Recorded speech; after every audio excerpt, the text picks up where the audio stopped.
사랑합니다. 그레이트홍의 과학실에서 이번 시간에 배울 내용은 흥분의 전도와 흥분의 전달입니다. 지난 시간에 자극에 따른 막전이의 변화에 대해서 알아봤는데요. 뉴런에서 흥분이 전도되는 과정에 대해서 더 알아보도록 하겠습니다.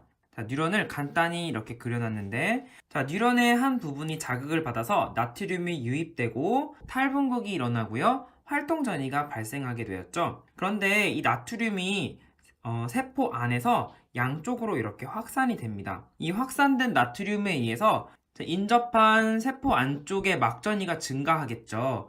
막전이가 상승하다가 역지전이까지 도달하게 되면 여기서도 나트륨 통로가 열려서 나트륨이 들어오게 됩니다.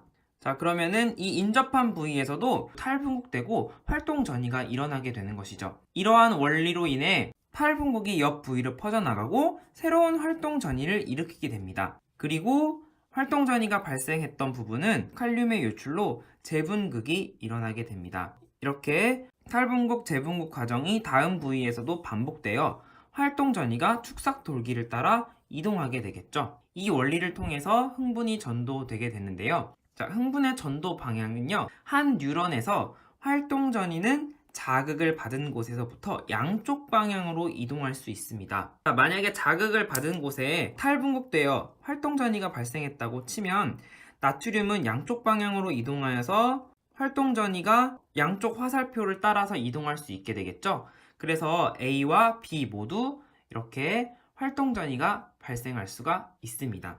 자, 마지막으로 흥분의 전도 속도인데요. 마리집 신경이 민마리집 신경보다 흥분의 전도 속도가 더 빠릅니다. 신경을 따라서 흥분이 이렇게 전도가 될 때 나트륨, 칼륨 통로가 고르게 분포한다는 말은 세포 밖으로 이온의 유출이 더 많다는 뜻을 의미합니다. 마리집 신경은요, 절연체 역할을 하는 이 마리집 때문에 마리집과 마리집 사이 축삭 돌기가 드러난 부분, 바로 랑비의 결절에 이 나트륨, 칼륨 통로가 집중되어 있습니다. 자, 그렇다는 것은 활동전이가 랑비의 결절에서만 일어날 수밖에 없다는 거고요. 이 자극을 받은 곳에서 활동전이가 발생하고 나트륨이 확산이 되면은 나트륨 이온의 손실 없이 다음 랑비의 결절까지 나트륨이 도달할 수 있게 됩니다. 세포막의 막전이를 역치까지 상승시킬 수 있다는 것이고 더 빠르게 활동전이가 발생할 수가 있게 되는 것이죠. 그래서 여기서 이렇게 마치 활동전이가 건너뛰듯이 도약 전도가 일어나게 되고요.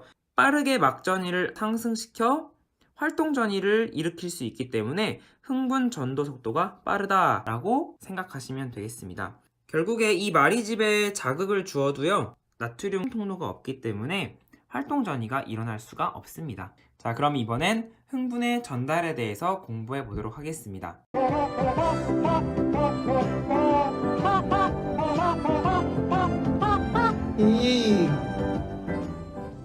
지금까지 배운 흥분의 전도와는 달리 흥분의 전달은요, 한 뉴런에서 다른 뉴런으로 흥분이 이동하는 현상을 흥분 전달이라고 합니다. 흥분 전도의 전기적 신호와는 달리 화학 물질인 신경 전달 물질의 확산에 의해 이루어지게 됩니다.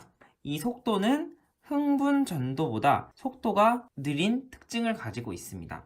자, 그러면 흥분이 전달되는 과정을 한번 그림과 함께 알아보도록 할게요. 자, 여기 그림에 뉴런 두 개가 있습니다. 연결이 되어 있는데요. 실제로는 이 뉴런 사이에는 아주 작은 틈이 있습니다. 그 틈을 바로 시냅스라고 하는데요. 그래서 시냅스 전 뉴런, 시냅스 후 뉴런으로 이렇게 이름을 지금 붙이게 된 거죠. 자, 이 시냅스를 확대해서 보면은 지금 바로 여기에 있는 이 구조는요, 축삭돌기 말단이고요. 시냅스 전 뉴런의 축삭돌기입니다. 그리고 이 밑에 부분은 시냅스 후 뉴런의 가지돌기이고요. 한 뉴런에서 다른 뉴런으로의 흥분의 전달 과정 자세히 알아볼게요. 여기 흥분이 축삭돌기 말단까지 지금 빨간색 화살표 활동전이가 도달을 했어요. 축삭돌기 말단에 보면은 시냅스 소포라는 막 구조물이 있습니다. 쉽게 생각하면은 여기는 이제 지퍼백이라고 생각하시면 되죠. 안에는 신경 전달 물질이라는 게 들어있어요. 흥분이 여기 도착하게 되면은 시냅스 소포가 더욱더 말단으로 이동해서 이 세포막과 융합을 하게 됩니다. 그러면은 이 안에 있던 신경 전달 물질이 바로 시냅스 틈으로 빠져나오게 돼요. 신경 전달 물질은 시냅스 틈에서 확산에 의해 시냅스 전 뉴런에서 시냅스 후 뉴런으로 이동한다. 이렇게 되어 있어요. 자, 세 번째, 신경 전달 물질은 시냅스 후 뉴런의 가지돌기나 신경세포체에 있는 뭐와 결합하냐면 수용체와 결합을 합니다. 자, 이 수용체에 뭐가 결합하냐면은 바로 빠져나온 신경 전달 물질들이 이렇게 결합을 하게 돼요. 한마디로 말하면 수용체가 자물쇠라고 생각하시면 되고요. 이 신경 전달 물질이 열쇠라고 생각하시면 돼요. 열쇠와 자물쇠가 결합을 했어요. 그러면은 문이 열리겠죠. 그래서 신경 전달 물질이 수용체와 결합하면 시냅스 후 뉴런에 나트륨 통로가 열립니다. 이 신경 전달 물질이 잠겨있던 나트륨 통로를 여는 열쇠였던 것이죠. 나트륨 통로가 열리고 나트륨이 세포 안으로 유입이 되게 됩니다. 그러면은 막전이가 변하면서 또한 탈분극이 일어나고요. 활동전이가 발생하게 되겠죠. 이 신경 전달 물질에는 우리가 이름을 많이 듣게 될 아세틸콜린이라는 물질이 있고요. 또한 많이 나오는 노르에피네프린 등이 있고요. 그리고 좀 이름을 들어봤을 도파민, 세로토닌 이러한 물질들도 신경 전달 물질에 해당이 됩니다.